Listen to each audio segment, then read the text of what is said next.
Now we have a tool that puts a number on a creative IP. So what is still in the way? Why are we still not seeing the successes? And who is the one deciding what the terms are? I'm going to invite each of my panelists to address us as they respond to the following question.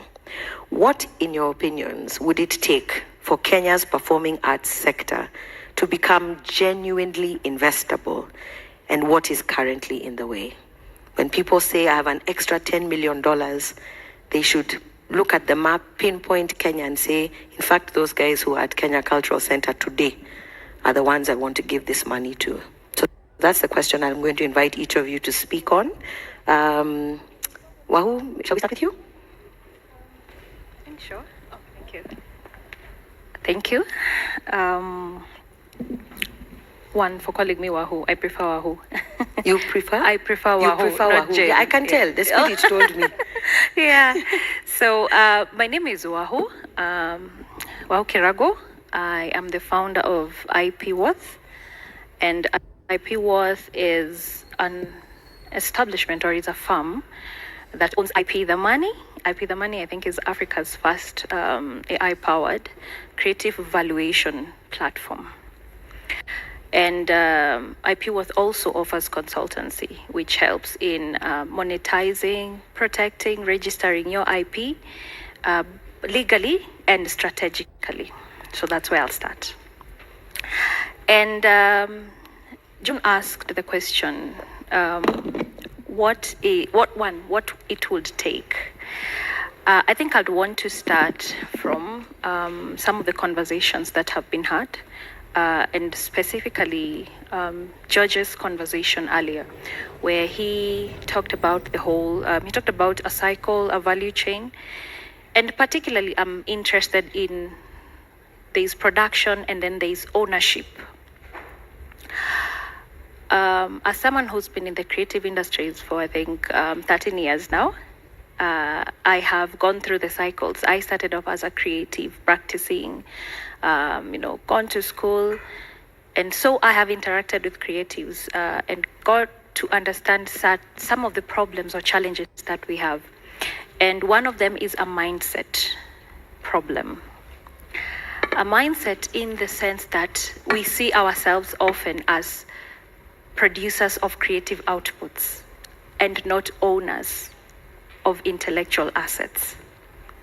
So it starts from, and this is my opinion and also some research, one, from the individual creative. It starts from you changing your mindset to seeing yourself as not just a creator or a creative, but someone who actually produces valuable assets, and that is your intellectual property.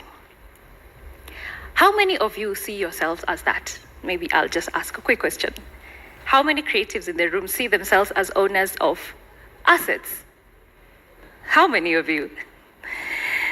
How many are still in that transition, seeing themselves as just creatives who do creative things, who produce art? So sometimes it starts from that process. I'm calling it IP consciousing. You have to consciously view whatever you are outputting or you're creating as assets that are investable.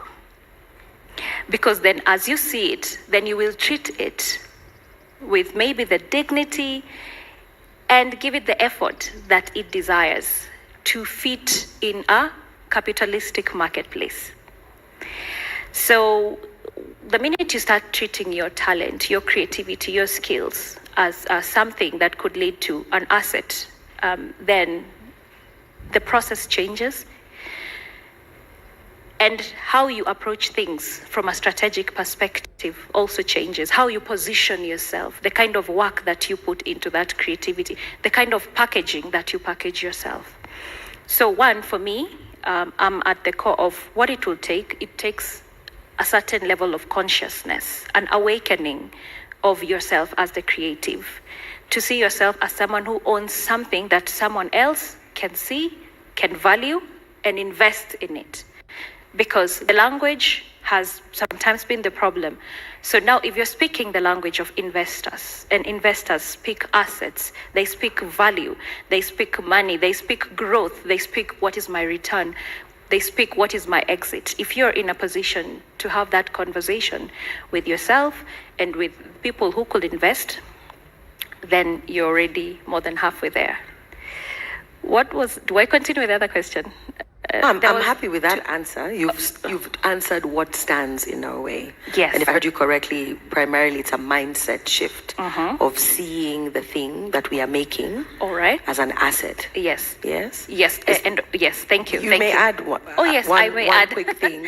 Yes, I may add, because we were told we are the bridge. I believe what we're building is a bridge to two sides. And of course, there is one, the artist sides, and I think that is what the artist guilds and the artist organizations will represent. And then the other side is the funders. So other than a mindset shift, we also see now a kind of partnership and cooperation. And I think that awareness is also happening in the funders side, as George and the other funders who are here.